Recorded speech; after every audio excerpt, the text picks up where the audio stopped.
In this presentation, I'll be talking about proofreading as it's described in the Chicago Manual of Style. First thing I want to point out is that proofreading is not the same as copy editing. Copy editing happens much earlier in the publication process. Proofreading is one of the final steps right before a document is published, whether it's in print or online.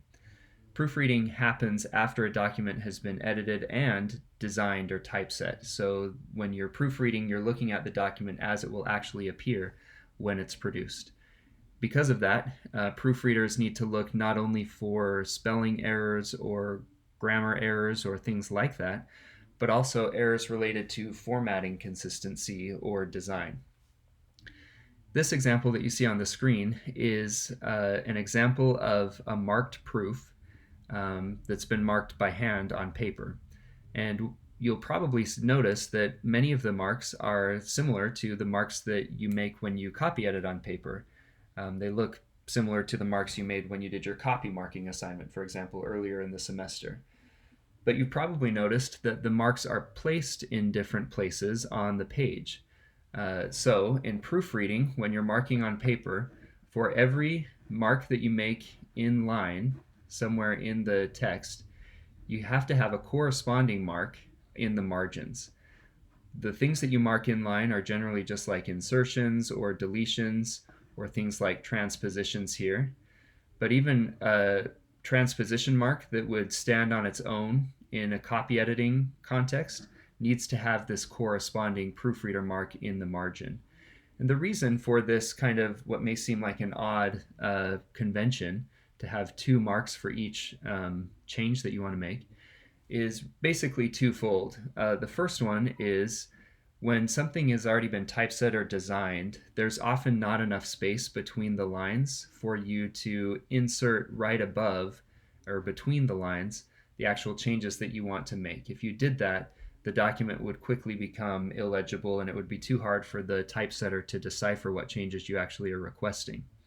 The other reason, in cases like this transposition, for example, would be that a typesetter can look just down the margins and make sure that they have corrected each place that you have marked.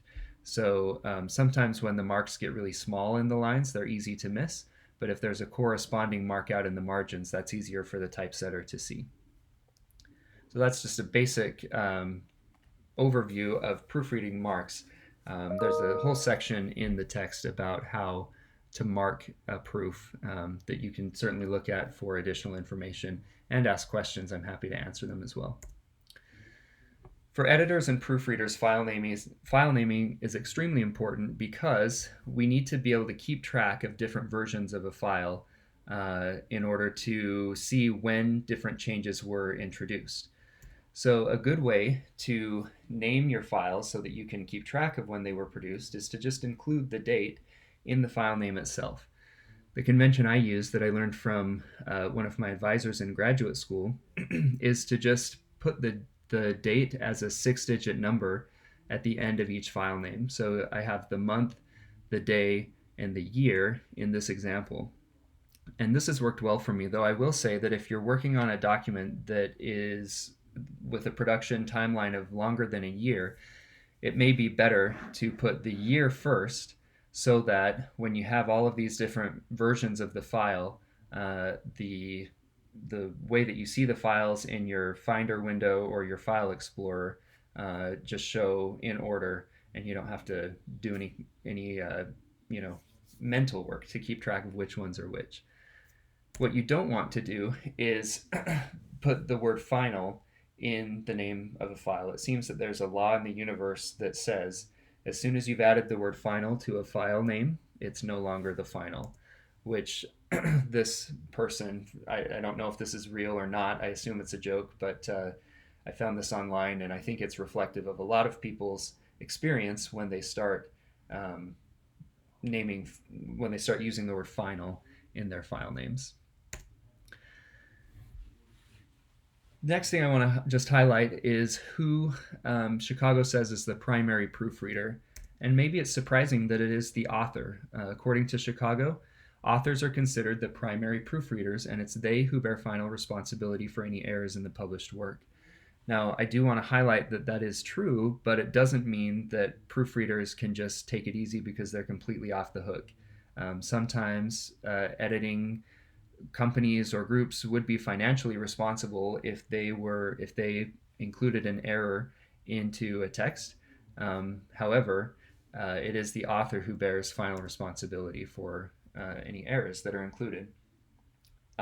Later on, the Chicago Manual of Style talks about assigning responsibility for error, and it says corrections of errors uncaught or even introduced in editing are considered AAs if the author reviewed and approved the edited manuscript. And if we go to section 2.136, we can see that AA stands for an author's alteration. So the author will always be able to go through and approve an edited manuscript. And according to Chicago, even corrections that are uncaught or introduced in editing are considered the author's responsibility if they're reviewed and approved during the manuscript. However, this is important. Correction of an error introduced into the manuscript by the publisher after the author's review is an EA, or an editor's alteration, and not chargeable to the author. So again, I just want to highlight that this doesn't just mean that a proofreader can never be responsible for any mistakes that are in a manuscript, but it does highlight that authors are the primary proofreaders. In proofreading parlance, copy refers to the edited manuscript. So we talk about proofreading against copy, and copy being the edited manuscript. A couple things to point out here that I think are particularly important. The proofs should obviously be checked against the final, most recent version of the manuscript, the one that includes the author's final changes and their response to any queries. That's, I think, very important. And then also, it's important that we know that it's important to point out that when there's our proof and the copy, that any changes we make must be made to the proof. And the copy, which you can see from the quote here, is now called dead or foul copy, should never be altered in any way. And the reason for that is basically when issues arise or errors are detected, we need to be able to go back to that version of the manuscript and see, was this an error that was introduced during proofreading, or was it an error that was introduced during some other stage? So once a document has been set into proofs, any previous edited version should not be touched. It should be completely locked down. Proofreading for spelling errors. From the Chicago Manual of Style, it says, note that a change to the spelling of a particular term should never be indicated globally.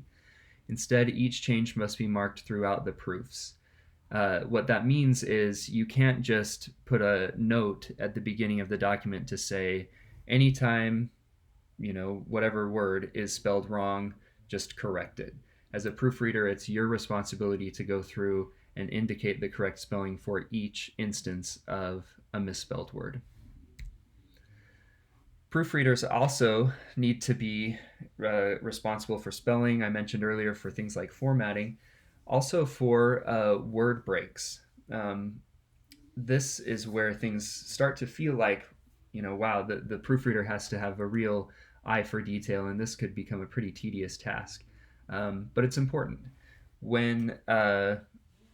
When we look up a word in a dictionary, as you can see, I have stationery here from Merriam-Webster.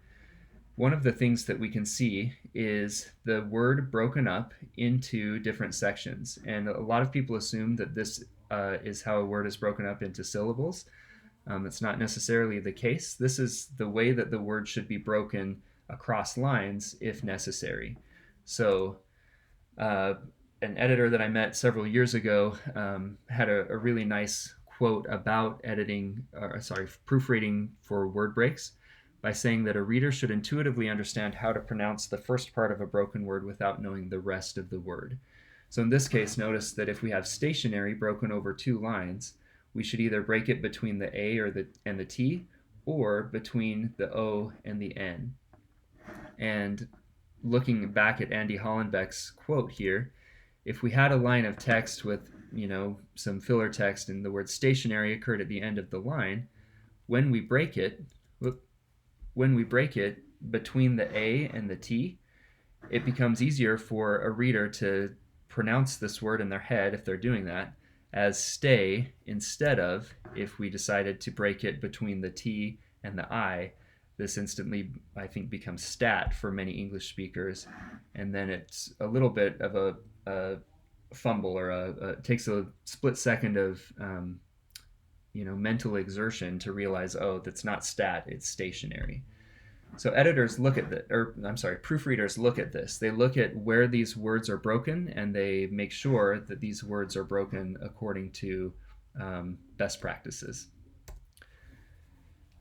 Proofreading for appearance goes beyond just proofreading the text, the fonts, making sure that they're the correct fonts and that they're aligned well and that they're all the same sizes. Proofreading for appearance also includes looking for things like widows, orphans, and stacks.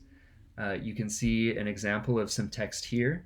You may not be familiar with these terms, widows, orphans, and stacks, but I thought I'd highlight them for you. So this first one here is an orphaned headline. This is when you have a headline that appears at the bottom of a page without any of its corresponding text. So good practice is for at least 2 lines of text to appear below any headline like this. If there's not enough room for that, then this headline should be pushed to the next page where it can live with the paragraph that it introduces. This is what we would term a page widow. This is where we just have a single line of text at the top of a left-hand page. It's removed from the rest of its paragraph, and it's all by itself. And for typesetting best practices, this is not advisable. So a proofreader would look for this kind of thing and indicate necessary changes to fix it. A paragraph widow is a similar concept here, but it's where we just have a single word, often a short word, that appears on a line all by itself. And this can be distracting if there's a lot of them, especially because we just get these big blocks of just white space that can make the page look a little bit different. So a proofreader would watch out for that. A word stack is when you have the same word either at the beginning or the end of multiple lines in a row. Generally, what I have heard is that you want to avoid word stacks of more than 3 lines. So that is something also that a proofreader would look for and indicate needed to be fixed. A hyphen stack is like a word stack, but it's where we just have a bunch of words in consecutive lines that are hyphenated. In other words, that run over 2 lines. And so a proofreader would mark that as something to fix as well. So some key takeaways then from this presentation is that keeping records of different versions is really important, not just for proofreading, but for editing as well. Dead or foul copies should not be altered during proofreading under any circumstances. That those previous versions are locked down, never to be touched again. The original text needs to be readable on proofs even after the page has been marked up, and that's partly why we have the corresponding marks in the margins when we mark proofs on paper.